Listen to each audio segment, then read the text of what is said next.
Well, kids, tonight on Right Turn Garage TV, we got something a little different. Yep, it's more of the mullet machine. That's right, the mullet machine, baby. So, we discovered while we were painting the underneath of the car, yeah, it's been like 4 days. Still hasn't come off. That Puller 15 is pretty darn good stuff, by the way. We was letting it run the other night, and you know, it was running fine. Then it just died, and now it's no fuel pressure. None. Like, she's not gooder at all. Maybe if I hold it up right. There we go. So I've either lost power, clear back to the tank and the pump. The fuel pump relay has went bad, which is right here. Yeah, it looks like she's been professionally worked on before. Oh gosh, yes. Yep, that's pretty nice looking right there. Look at that. Can you just, that's professional silicone right there. But that's, oh boy. But anyway, that's not what we're working on tonight. I just thought I'd throw that out there for, you know, maybe another future unplanned episode. Anyway, tonight we're going to do rust repair. This particular model of F-Body, Trans Am and Firebird, along with the Camaro, IROC Z, all of them have the exact same floor plan. You know what I mean? They're all the same. The driver's side, rear, somewhere in there, it's not good. It's not gooder, promise you. Because whenever I was underneath, it did not look good at all. I'm pretty sure I saw carpet in at least one spot. So the good thing is, I don't think that they sell floor pans for these in the rear. Maybe they sell a full length one. I'm planning on just making one out of some regular old sheet metal. Why? Because I think I can do it for real. What the heck, right? The only thing I got to lose is time. I mean, I already have to cut it out. And if it doesn't require that big of a piece, that shouldn't be hard to fabricate in my mind. So, you know, we have that panel, and there's a piece back in the trunk we need to fix. And there's a piece in, I think, this fender well over on the driver's side that needs a little square cut out and, you know, put back in. So I'm going to show you how I'm going to make my template. Right, wrong, or indifferent, that's how I'm going to do it. And we're going to roll with it. The goal is to try to make it look like it was never touched. That's the goal in any metal work, body work. You want it looking like a mirror. I mean, just that smooth. You don't want a whole lot of oceans and rivers and what have you. Now, granted, nobody will see this work unless they get under the car and do exhaust, or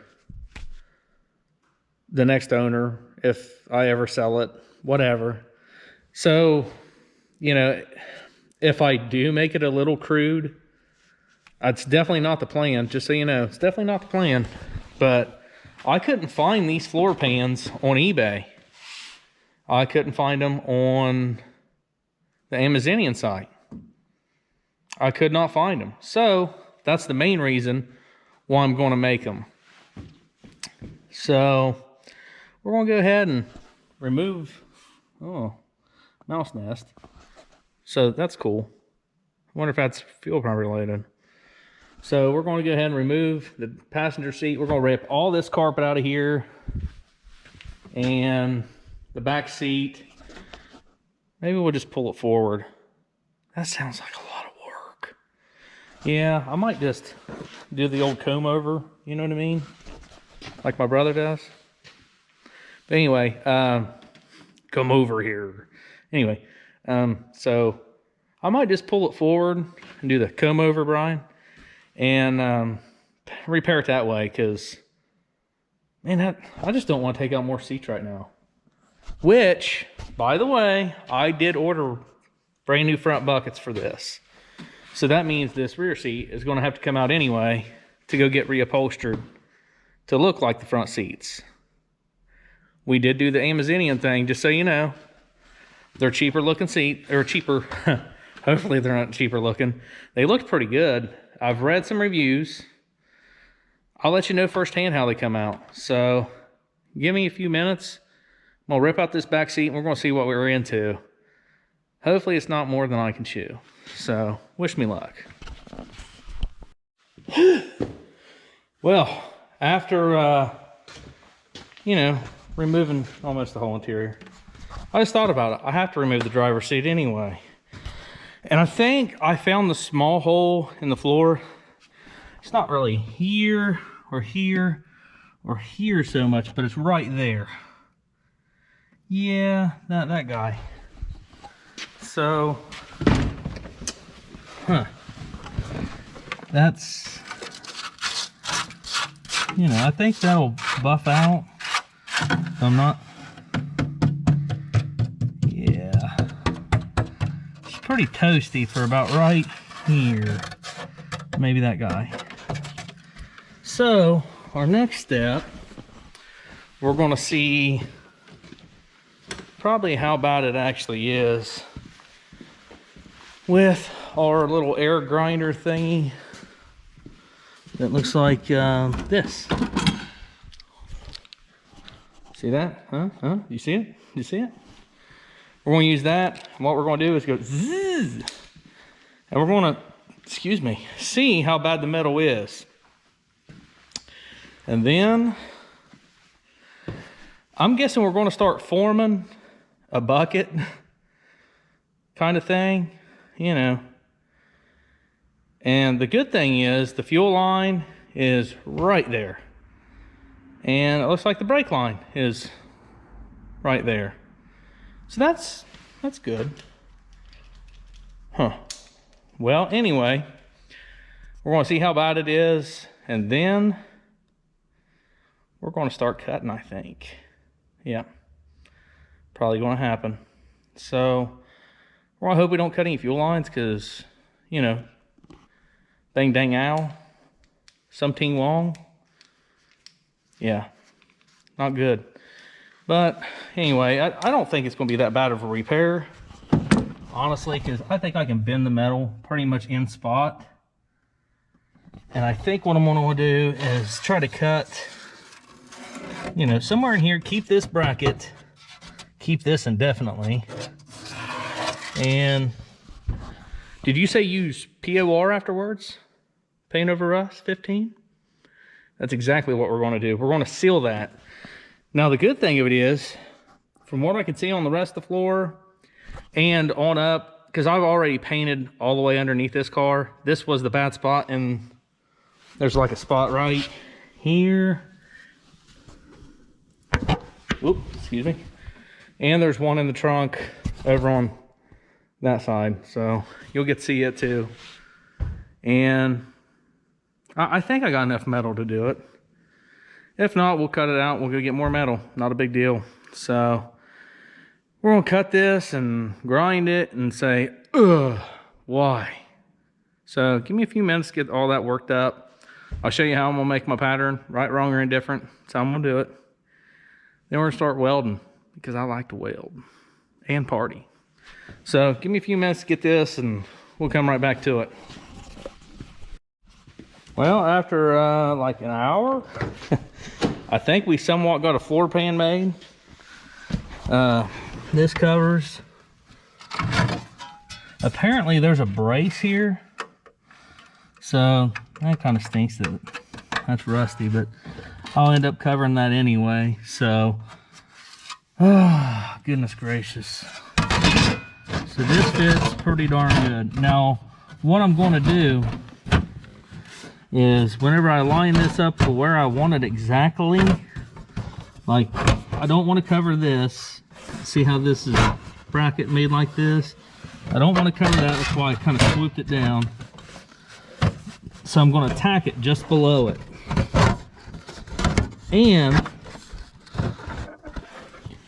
I'm going to tack it in a few spots. And then as I weld, what I'm going to do is actually mold it with a hammer to fit the contour of this very good.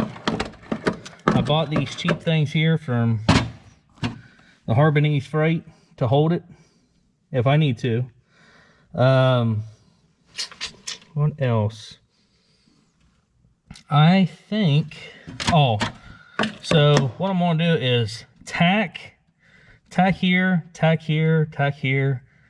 And once I start getting the welds in, I'm going to jump around so I don't warp this metal, okay? And as you can see, I took my grinder and I ground down. That stinks. Might just fill that in with weld if I can. And the way you just do that is, you know, just go in circles and hit your trigger. You can fill that in. Then just grind it down. Because I really didn't intend to have any holes whatsoever. I must have just... This kind of threw me off. I wasn't expecting this bracket. This is a main seat bracket or something. I don't know. But it's a bracket of some sort. And then there's a bracket over here. So it was a little bit, not real hard, but I just wanted to try to fit this pan, or this homemade pan, as good as I could. So what I did, I put a piece of flat metal in here.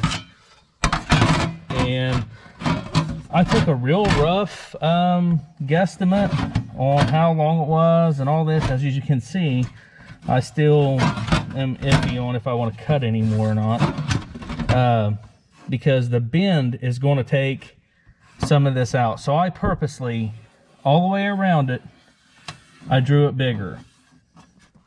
That way, whenever I went to go bend it, I would have enough material left, you know, to cover that.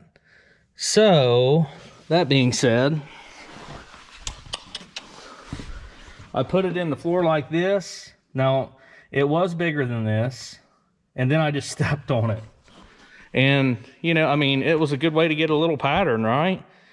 And then, after I got my pattern somewhat, I went underneath the car and traced. I mean, honestly, it looks like it worked pretty darn good. If that brace wouldn't have been there, daggone it, it'd have been a lot easier. But it is what it is. The brace itself is not bad, so I'm not worried about that part. I really wish I would have got some spray, what is it, spray on weld or spray? Weld through primer, I think they call it. I've actually been looking for it and I forgot to grab some. So that would be the ideal thing, to go ahead and all of that metal. So hopefully in like 10 years or whatever, if I still have this car, they'll actually sell floor pans for it. Maybe somebody does now and I don't know it. I don't know. But this is going to work. It's going to work great. This metal is probably thicker than the factory metal. And as much salt as this thing will not see, after I get done, I'm really not worried about it. And like I say, I'm going to be the one to see it. And I'm good with it, because it's actually going to look really good. I'm pretty happy with the floor pan turning out even as good as it did. So now I'm just going to tack that up. Then we're going to grind those smooth, and we're going to put some Pour 15 once we're satisfied with all that. We're going to put some Pour 15 to seal it and prevent rust, okay? So wish me luck. We're going to do some welding. Hopefully no fire happens. I feel confident about it. All right? So here we go. Well, guys, I'm not going to lie. It turned out pretty darn good in my opinion. Again, I'm not a pure-on fabricator yet. I think this one right here might sharpen the skills, but I'm at least getting my feet wet in it right now. So I'm gonna get some seam sealer, because I believe that's how you do these the rest of the way. But as you can see, we welded quite a bit, and as you can see, I blew through there, up here, over here. So what I did there is I just took And I tried to add weld in a circle to kind of swallow that up. And I'll end up further grinding that down. But we're going to get some seam sealer. And we're going to seal that with that. I don't know if I have to order that or they carry it. I live in a smaller town, so I'm not really sure if my local auto parts stores got it. Hopefully one of them do. So that's how we do that. I'm going to show you guys also the other patches. So this video ain't quite done, but it's done for the night on the floor pan. So tomorrow we will do, man, that one's going to be a doozy. This is the rear fender well. It's going to be a doozy. And then there's just a little spot on the driver's side on the inner fender well. I'm just going to cut it in a square, and perfect template. We'll cut it. And then those magnets, you'll get to see, you know, the little triangle magnets that I had. Those actually are great for holding metal into place. Those red ones right there. Those are great for holding metal into place, like up on the side there. You can just stick them to it and magically do it. Now for those patches there, I'm gonna have to weld them complete because they are in the fender well. This one's underneath the back seat, and I believe somebody told me most floor pans are, you do that too with the seam sealer and stuff. I don't know. Like I say, this is a homemade job. I don't know. But we're going to try it, see what happens. It looks like we got plenty of sheet metal, so join me back here tomorrow night, and it's going to be the same episode, just a little more gooder, all right? So we'll see you here tomorrow night. I'm going to call it a night because it's like 11:40-ish, and I got to wake up really early. So I'll see you guys tomorrow. All right, guys. Well, I didn't show you what I was using to cut all this stuff, all this metal out with. Well, it's this sucker. This right here. I don't think I showed you it last time. It's a Chef. No, I'm just kidding. Chief from the Freights of Harbor. And I think it was relatively cheap, like 60 bucks or something. Trust me, it's cheap whenever you're cutting this crap out, because you can just zing. I mean, you can cut her out pretty easy is what I'm getting at. And this piece right here is adjustable. Them screws right there, you can loosen, slide it up if you don't want to go too deep in there, like I did for the floorboard. This one right here, we're going to cut exactly where you see. And this ought to be a fairly decent piece to replace, because you know, it's flat. So, and as you can see how there's no more rust showing around it, like it's been all cleared out. It's because I took the grinder to it, ground it all down real good. That's going to show you how big these rust holes really are, because they start off the size of a dime. Well, you see how they end up. Those other two pieces, I don't even think were there. This one was. Those two showed up later. So, yeah. But another little tidbit I was going to give you.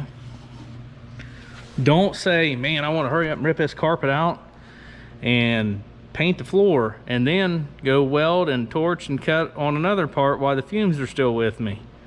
That's a horrible idea. So at least follow my lead on that, because that's why that is still bare metal. I did not jump the gun. There's a method to the madness, guys. Hopefully most of the time there is. I try to let there be. You have to take your time on this stuff.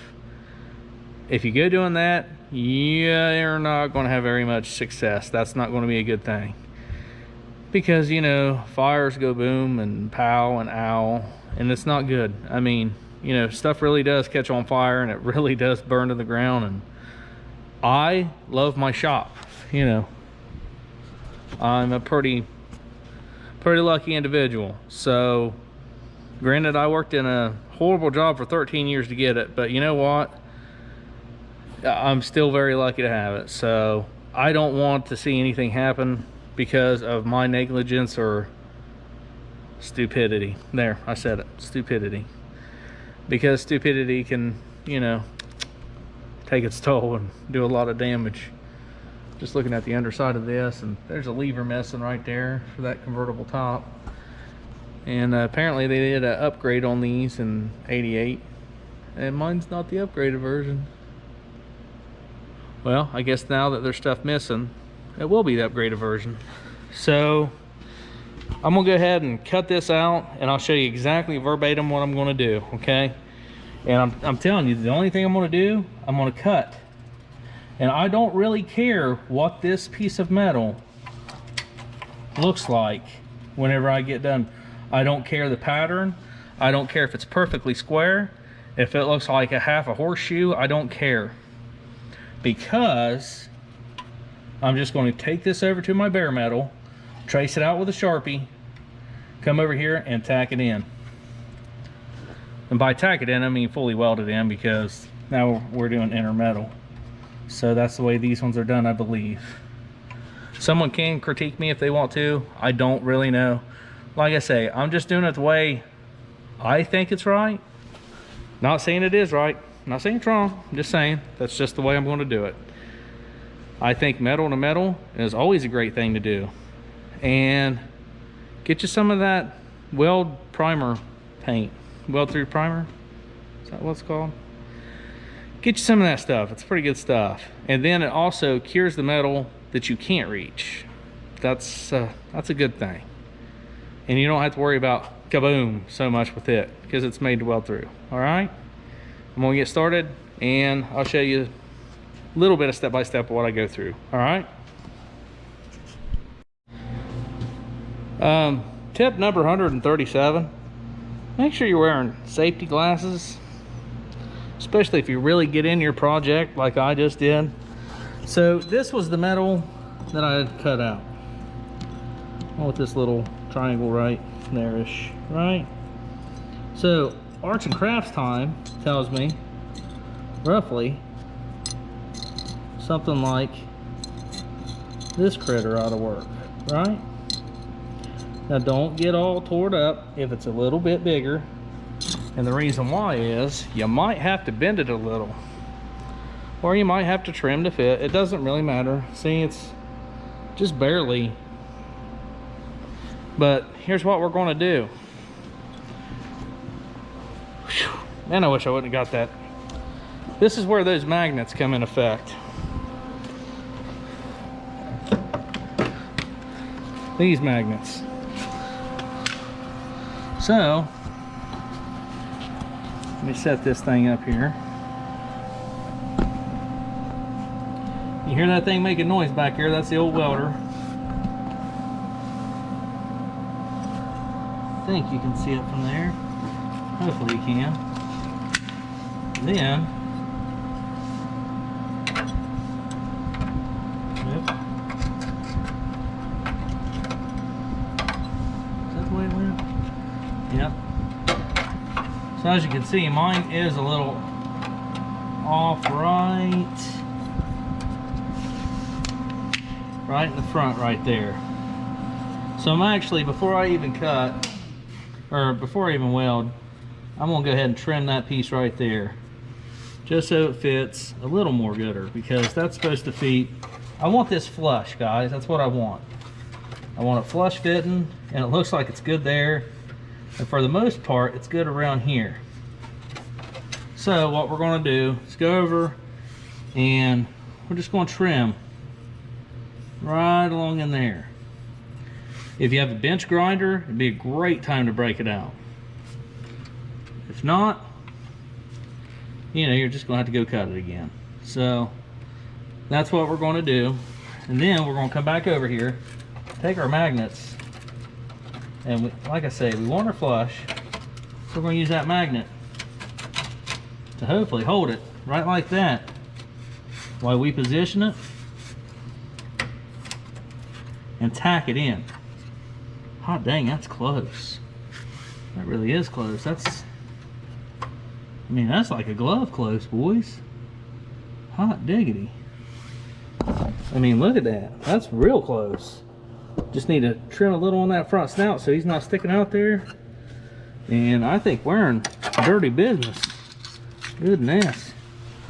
That looks way more gooder.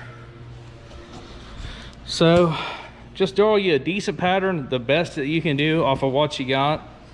And you're probably gonna have to trim to fit it. It's not a big deal. I mean, just think about it this way.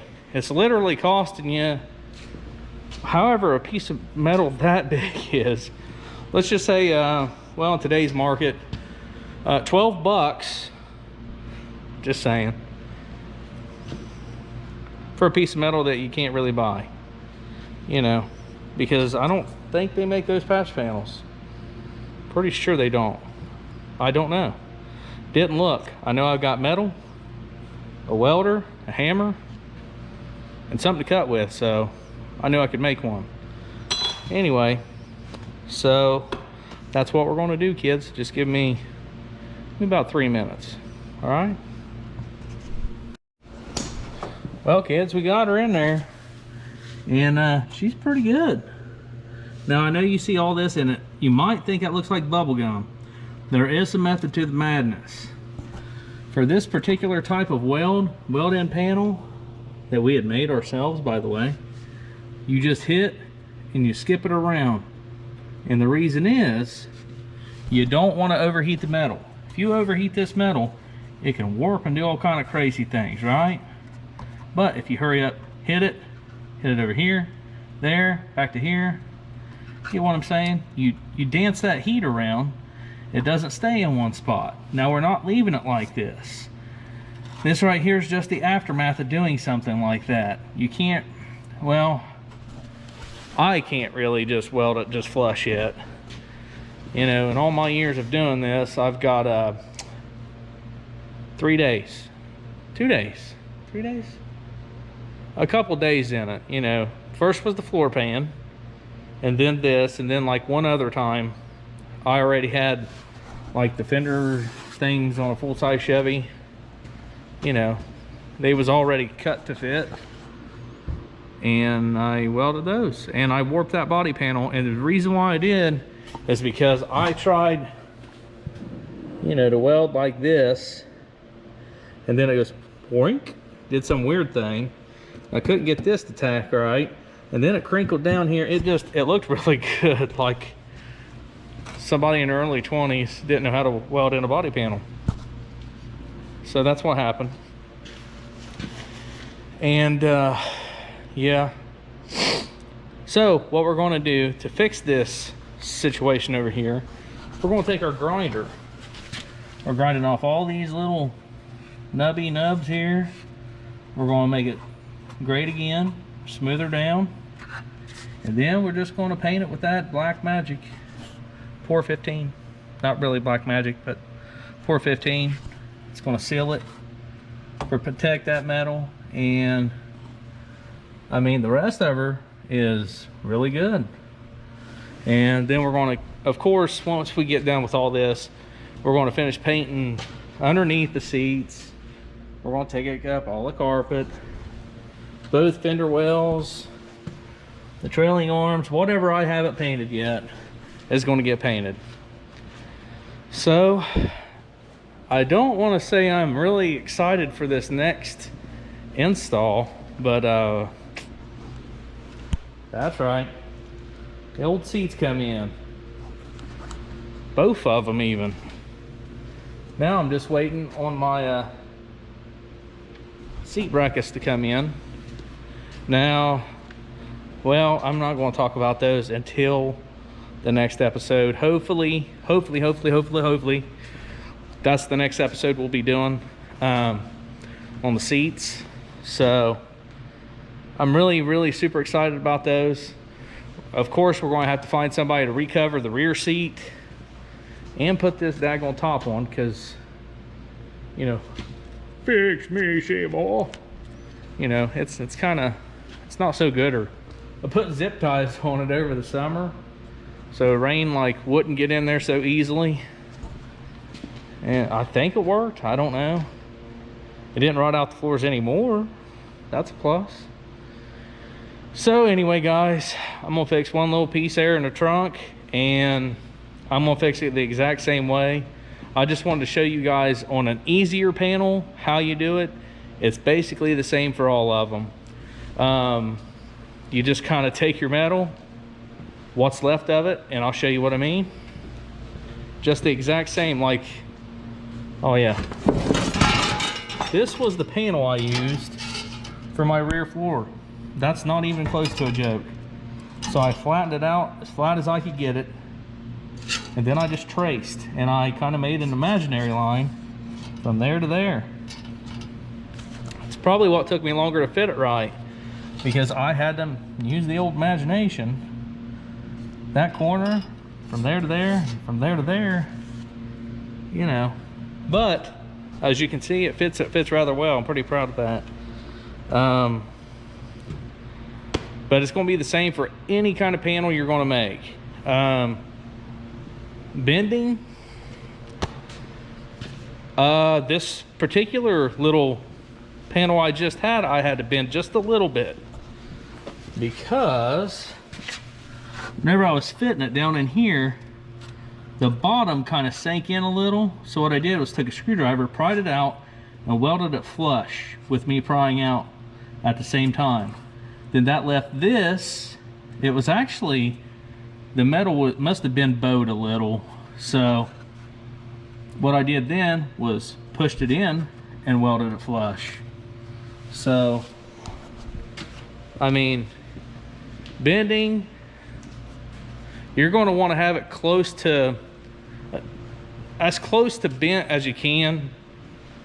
I'm bending all my stuff roughly by hand and by bench and by hammer. I mean, honestly, if I get it close and I think it's close, I'm tacking it and I'm hitting it with a hammer. I'm grinding, hitting it with a hammer, tacking it again. You know, I'm custom fitting all this stuff, because on this particular car, I'm not so sure they make all the things that I need for it just yet. Yours may be the same. Maybe you're just looking for a more cost-efficient way to restore your ride, and there's nothing wrong with that. This car here is probably going to make me explore my inner how in the world do you do that, because she needs a lot. That's fine. You know, we're going to learn together. I'm really not kidding you whenever I say I know nothing about metal work. This is brand new to me. It's what I've always wanted to do. I've always wanted to learn it. What better way to learn than to start a YouTube channel and wing it, right? Why the heck not? Seems to be working. So hopefully it continues. Anyway, yeah, I think that's it for this episode, guys. And pretty happy with it. I hope you guys are happy with it. I hope it gave you guys a little bit more of, man, I can do better than that guy, you know. I'm telling you, it's a little tricky if you don't know what the heck you're doing, you know, but that's the way you learn. You can't fail. You can't fail. It's already rusted through, right? What more could I do to it? Make it not, well, rusted through? Not patch the panel perfect? Who cares? It's my car. But you want to aim for the perfection. I just want to stress that. You want to kind of aim for it. If it comes, it comes. If it don't, it don't. You did your best.